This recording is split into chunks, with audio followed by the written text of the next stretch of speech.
Hospital में ही omega और alpha के बीच में फाइट शुरू हो गई थी, लेकिन धीरे धीरे सिचुएशन कंट्रोल में आ रही थी। सोंगगुलाव की सेक्रेटरी ली शुन भागती हुई सोंगगुलाव और यू के पास पहुंची और वो पूछती है कि क्या आप ठीक तो है। यू उससे पूछता है कि हम तो ठीक है, लेकिन तुमने अपने जूते क्यों नहीं पहने। ली शुन अपने जूते पहनने लगी और कहती है कि मैं अभी बहुत ही तेजी से भाग के आ रही थी, इसलिए। मिस्टर सोंग को पता था कि हॉस्पिटल के पास परेड में बहुत ही झगड़े हो रहे हैं, तो फिर वो कार से उतर के जल्दी से भाग के यहाँ पे पहुंचे। और मुझे भी भागने में बहुत ही अनकंफर्टेबल लग रहा था, इसलिए मैंने हाई हील्स को निकाल दिया था। तो अब यू को पता चला कि सोंगगुलाव और ली शुन की सांसें इतनी तेज क्यों थी, क्योंकि वो दोनों यहाँ पे भाग के आए थे। फिर सोंगगुलाव को लो मैंगबाई से कुछ काम था, तो फिर वो ली शुन को कहता है कि तुम मिस्टर निंग को उसके वार्ड में वापस ले जाओ, मैं बाद में वहाँ पहुँच जाऊंगा। ली शुन यू को उसके वार्ड में वापस ले गए और बताती है कि प्रेसिडेंट सोंग आपको फोन लगा रहे थे, लेकिन कोई जवाब ही नहीं दे रहा था। फिर फाइनली नर्स ने फोन उठाया और बताया कि आप एग्जामिनेशन से वापस नहीं आए हो। ये सुनते ही मिस्टर सोंग सीधा कार से उतर के भागने लगे और मैं उस तक नहीं पहुंच पाई। वहाँ रास्ते में काफी सारे लोग पड़े हैं, एकदम ही डरावना माहौल हो गया है, पता नहीं वो इंजर्ड है या फिर मर चुके हैं। यू सोचता है कि ली शुन तो हमेशा ही काम रहती है, अगर वो कह रही है कि वो बहुत ही डरावना सीन था तो फिर बाहर कुछ बड़ा ही हुआ होगा।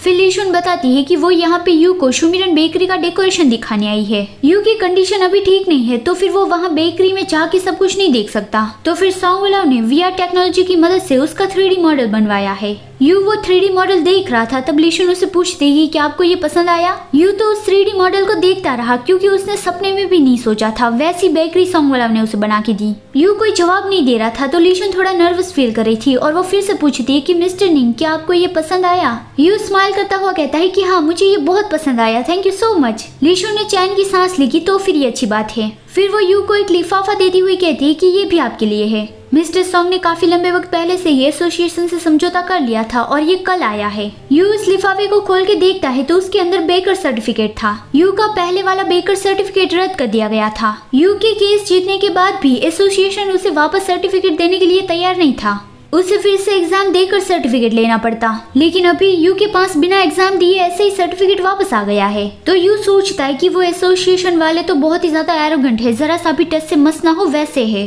पता नहीं सोंगगुलाव ने उसके साथ डील कैसे की होगी और पता नहीं इसके लिए उसने कितने ज्यादा पैसे खर्च किए होंगे। ये सब कुछ देखकर यू की आंखों में खुशी वाले आंसू आ गए थे। तभी सोंगगुलाव वहाँ पे आ गया तो ली शुन झाड़ने लगी और सोंगगुलाव से कहा कि आपने मुझे जो कहा था वो मैंने मिस्टर निंग को बता दिया है, अगर और कोई काम नहीं है तो फिर अब मैं चलती हूँ। सोंगगुलाव कहता है ठीक है, ड्राइवर को कॉल करके बता देना कि वो तुम्हें पिकअप करने आ जाए। फिर उसके जाने के बाद वो अपना एंटीबायोटिक मास्क निकालता है और यू से पूछता है कि क्या तुम्हें ये अच्छा लगा। यू कहता है कि हाँ, और वो पूछता है कि तुमने उन लोगों से समझौता कैसे किया। सोंगगुलाव कहता है 3 सालों तक उसके सारे एनुअल इवेंट्स का खर्चा मैं उठाऊंगा, उसमें 20 मिलियन जाएंगे।